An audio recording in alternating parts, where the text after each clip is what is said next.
स्वागत है आप सभी का एजुकेशन टॉप 10 के यूट्यूब चैनल पर। और आज आप हमारे साथ पढ़ेंगे मध्य प्रदेश संविदा शिक्षक वर्ग 3 के लिए जो हिंदी भाषा का शिक्षा शास्त्र है, हिंदी भाषा की शिक्षा शास्त्र हमारे साथ आप आज पढ़ेंगे। इसके कुछ मोस्ट इम्पॉर्टेंट क्वेश्चन है जो एग्ज़ाम में आते हैं। तो चलिए हमारे साथ स्टार्ट करते हैं। हमारे चैनल में बने रहने के लिए चैनल को लाइक, शेयर और सब्सक्राइब करते रहें ताकि आपको आगे आने वाली वीडियो की नोटिफिकेशन मिलती रहे।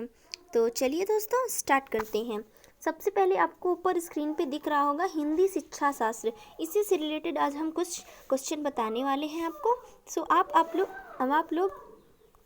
आपको ऊपर स्क्रीन पे ये दिख रहा होगा हिंदी शिक्षा शास्त्र। इसका पार्ट 1 है हिंदी पैडागोजी जो है। इससे भी हमने बताया था आपको सिलेबस डिस्कस के वीडियो पे, आप देख लेना कि उसमें 15 मार्क्स के जो पैडागोजिकल है वो सारे सब्जेक्ट पे आनी है शिक्षक वर्ग वाले पेपर पे। तो चलिए स्टार्ट करते हैं। आपका क्वेश्चन पहला नंबर लेते हैं। आपका क्वेश्चन पहला जो दिख रहा होगा स्क्रीन पे, क्या स्क्रीन निम्नलिखित में से व्याकरण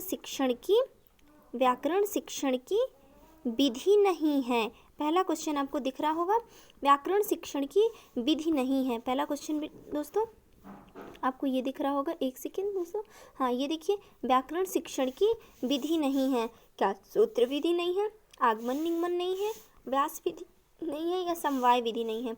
तो आपको करेक्ट करना ऑप्शन नंबर सी, तीसरे पे करेक्ट कर देना। ऑप्शन नंबर तीसरा करेक्ट हो जाएगा। अब क्वेश्चन दूसरे नंबर की ओर चलते हैं। देखिए दोस्तों, दूसरा क्वेश्चन आपकी स्क्रीन पे शो हो रहा है। ये दूसरे क्वेश्चन को हम जूम कर लेते हैं थोड़ा सा और पढ़ते हैं। रचना, कहानी, पद्य आदि की शिक्षा देने के साथ साथ ही प्रसंग व अवसरानुकूल व्याकरण की शिक्षा दी जाती है। कौन सी विधि में? क्या समवाय विधि है, भाषा संसर्ग विधि है, आगमन विधि है? इनमें से कोई नहीं। तो आपको option number A is right answer कर देना। समवाय विधि इज राइट आंसर। चलिए दोस्तों अब तीसरे क्वेश्चन की ओर बढ़ते हैं। तो बने रहिए आप हमारे चैनल के साथ।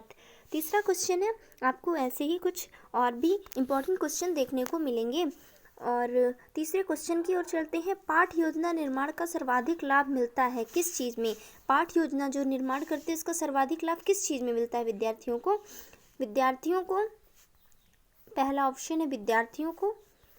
एक सेकेंड दोस्तों, दूसरे ऑप्शन की ओर चलते हैं हम।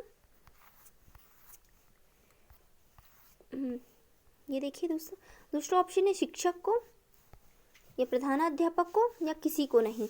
तो आपको कौन सा ऑप्शन लगा देना है? ऑप्शन नंबर सेकेंड पे, शिक्षक को। पाठ योजना जो लेसन प्लान करते हैं उससे टीचर को प्रॉफिट रहता है कि क्या पढ़ाना है, आज का विषय क्या रखना है और कितना पढ़ाना है। तो ये शिक्षक पहले से प्लानिंग करके जाते हैं तभी बच्चों को पढ़ाते हैं। तो आपको अब चौथे क्वेश्चन की ओर ले चलते हैं। कविता शिक्षण का उद्देश्य होता है। चौथा क्वेश्चन जो है कविता शिक्षण का उद्देश्य पूछ रहा है। क्या वो स्वस्थ मनोविनोद है, स्मृति शक्ति का विकास, तीसरे ऑप्शन पे कल्पना शक्ति का विकास, चौथा उपर्युक्त सभी। तो आपको ऑप्शन कौन सा करेक्ट करना है? उपर्युक्त सभी, मतलब आपको ऑल पे करेक्ट कर देना है। इसके आगे चलते हैं। शिक्षण कौशलों की विकास की व्यवस्था। देखिए दोस्तों, जूम कर देते हैं। शिक्षण कौशलों के विकास की व्यवस्था की जाती है। तो यहाँ पे देखते हैं कि व्यवस्था की जाती है इकाई योजना से, दल शिक्षण समूह, सूक्ष्म शिक्षण की, अभिक्रमिक अनुदेशन की। तो आपको ऑप्शन लगाना है number C. Option C is right answer. क्या होगा? सूक्ष्म शिक्षण की। Option C is right answer. अब अगले क्वेश्चन की ओर चलते हैं दोस्तों। देखिए छठवां क्वेश्चन आपके सामने स्क्रीन पे शो हो रहा होगा। ये छठवां क्वेश्चन, ये यहाँ पे ये दिख रहा है, जूम कर दिया मैंने, थोड़ा सा कलर चेंज करते हैं दोस्तों। ये वाचिक अभिनय में किया जाता है। वाचिक अभिनय में जो किया जाता है, क्या किया जाता है? शिक्षक द्वारा अभिनय किया जाता है। विविध बालकों द्वारा पात्रों के रूप में बोलना, संवाद करना। तो इसको ऑप्शन नंबर 2 ही करेक्ट कर लेना आपको। यहाँ पे ये देखेंगे, तीसरे में नाटक दिया, चौथे में कोई नहीं। तो आपको ऑप्शन नंबर एक सेकेंड पीछे चलते हैं। यहाँ पे दूसरा ऑप्शन आपको करेक्ट कर लेना है। दूसरा ऑप्शन आपको कहाँ मिलेगा? यहाँ पे एक सेकेंड दोस्तों, दूसरा ऑप्शन आपको करेक्ट कर लेना है। क्वेश्चन में ऑप्शन नंबर आपको बी इज करेक्ट कर लेना। विविध बालकों द्वारा पात्रों के रूप में संवाद बोलना। ये आपको करेक्ट कर लेना है। इसके आगे चलते हैं दोस्तों, आपको 7वें क्वेश्चन की ओर ले चलते हैं। चलिए 7वां क्वेश्चन देखते हैं। आपकी स्क्रीन पे ये शो रहा, एक समान शब्दों का उच्चारण सिखाने वाली विधि है। एक समान शब्दों का उच्चारण सिखाने वाली विधि है ध्वनि श्राव्य विधि है, व्याकरण अनुवाद विधि है, उच्चारण विधि है, अनुकरण विधि है। तो आपको कौन से ऑप्शन पे करेक्ट कर देना है? ध्वनि श्राव्य विधि पे। Option number A is right answer, पहला आपको करेक्ट कर देना है। अब चलते हैं 8वें क्वेश्चन की ओर। 8वां क्वेश्चन क्या दिया है बच्चों? बालक को किस सोपान से पता चलता है कि उसे क्या पढ़ना है? बालक को किस सोपान से पता चलता है कि उसे क्या पढ़ना है? तो आपको क्या वो अनुकरण विधि होगी, आदर्श वाचन, प्रस्तावना, स्पष्टीकरण? तो आपको तीसरे में करेक्ट कर देना है, प्रस्तावना, यानी कि इसमें करेक्ट कर देना है 8वें का। 9वें क्वेश्चन की ओर चलते हैं। 9वां क्वेश्चन जैसे लिखा है, कविता शिक्षण की मुख्य विधि है। 9वां क्वेश्चन क्या दिया है दोस्तों?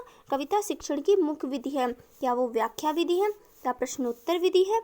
और आगे चलते हैं, आगे ऑप्शन आपको दिया होगा, एक सेकेंड, क्या वो गीत अभिनय विधि है या उपर्युक्त सभी? तो आपको डी नंबर पे इसमें डी नंबर पे करेक्ट कर देना है। अब 10वें क्वेश्चन की ओर चलते हैं। 10वें क्वेश्चन में क्या बता रहा है?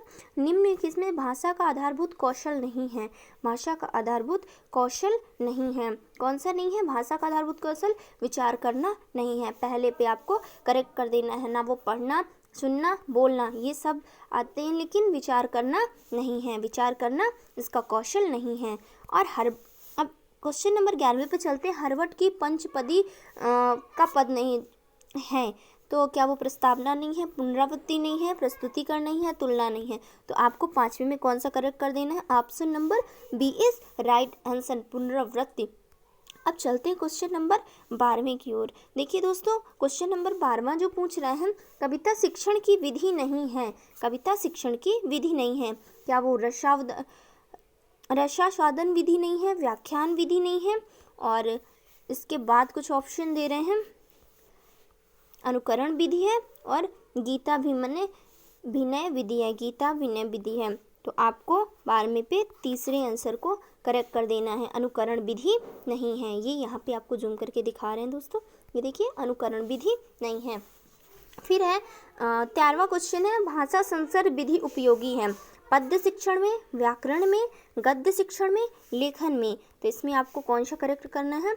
Option number B is right answer, व्याकरण में आपको करेक्ट कर देना है। इसमें बी इज राइट आंसर। अब आपको चौथे क्वेश्चन की ओर ले चलते हैं। चौथा क्वेश्चन है, भाषा शिक्षण का मूल आधार होता है। भाषा शिक्षण का जो 14 नंबर का क्वेश्चन है, इसमें पूछ रहा है भाषा शिक्षण का मूल आधार होता है। तो आपको कौन सा करेक्ट करना है दोस्तों? चौथा करेक्ट कर देना है। मौखिक, लिखित, साहित्यिक या दोनों? तो दोनों कर देना है, मौखिक और लिखित आपको इसमें करेक्ट कर देना है। ओके, फिर आगे चलते हैं क्वेश्चन नंबर 15 की ओर। वह कौन सा वाचन है जो गद्य में प्रयुक्त होता है परंतु पद्य में नहीं? वह कौन सा वाचन है जो गद्य में प्रयुक्त होता है परंतु पद्य में नहीं? आदर्श वाचन है, अनुकरण वाचन है। आगे चलते हैं दोस्तों, आपको ऐसे दिखाऊंगी मैं, मौन वाचन है और या फिर संवेद वाचन है। तो आपको मौन वाचन पे option number C is right answer, मौन वाचन पे करेक्ट कर देना है। अब चलते हैं दोस्तों क्वेश्चन नंबर 16 की ओर। क्वेश्चन नंबर 16 में क्या कह रहा है? द्वितीय भाषा शिक्षण विधि का विषय है। द्वितीय भाषा शिक्षण विधि का विषय है। थोड़ा और जूम कर देते हैं ताकि आपको एकदम वीडियो क्लियर दिखे। अभ्यास करना, ध्वनियों का बोध, शुद्ध उच्चारण, उपर्युक्त सभी। तो आपको देखना होगा, इसका आंसर होगा answer D is right answer. वो चारों हो जाएंगे, अभ्यास करना, ध्वनियों का बोध, शुद्ध उच्चारण, उपर्युक्त सभी। आपको सभी पे करेक्ट कर देना है। चलते हैं क्वेश्चन नंबर 17 की ओर। दल शिक्षण में शिक्षकों की संख्या होती है। दल शिक्षण में शिक्षकों की संख्या होती है, शिक्षक का अभाव होता है। क्या शिक्षक ही नहीं रहते? क्या एक से अधिक शिक्षक होते हैं या 20 शिक्षक होते हैं? इनमें से कोई नहीं। तो आपको कौन सा करेक्ट कर देना है? एक से अधिक शिक्षक दल शिक्षक में रहते हैं। अब क्वेश्चन नंबर 18 की ओर चलते हैं। कौन सी विधि संस्कृत से हिंदी भाषा शिक्षण में आई है? ऐसी कौन सी विधि है जो संस्कृत विधि से हिंदी में आ गई है? क्या वो सूत्र विधि है, समवाय विधि है, या आगे चल के ऑप्शन देखते हैं। आगे देखते हैं दोस्तों, ये देखिए यहाँ पे क्या कहानी कथन विधि है? इनमें से कोई नहीं। तो आपको पहले आंसर पे करेक्ट कर देना। आपका पहला जो आंसर है वो सूत्र विधि है, इसको सूत्र विधि, इसको 18 का क्वेश्चन पे करेक्ट कर देना है। अब चलते हैं दोस्तों, आपको ये क्वेश्चन अच्छे से देख लेनी है। एक बार हम वापस जूम करके सारे क्वेश्चंस दिखा देंगे। अब आपको चलना है क्वेश्चन नंबर 19 की ओर। जब शिक्षक द्वारा हाथ में पुस्तक लेकर वाचन कराया जाता तो उसे क्या कहते हैं? अनुकरण वाचन कहते हैं, क्या मौन वाचन कहते हैं, आदर्श वाचन कहते हैं या समवेत वाचन कहते हैं? तो इसको क्या कहते हैं? आदर्श वाचन। ऑप्शन नंबर तीसरा पे आपको करेक्ट कर देना है। अब आगे चलते हैं दोस्तों।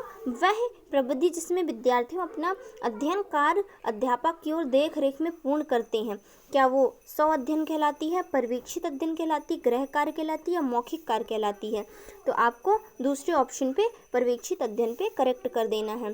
तो दोस्तों आज के लिए इतने ही क्वेश्चन हैं। मिलते हैं आपको अगले वीडियो में बने रहने के लिए आपको थैंक्स।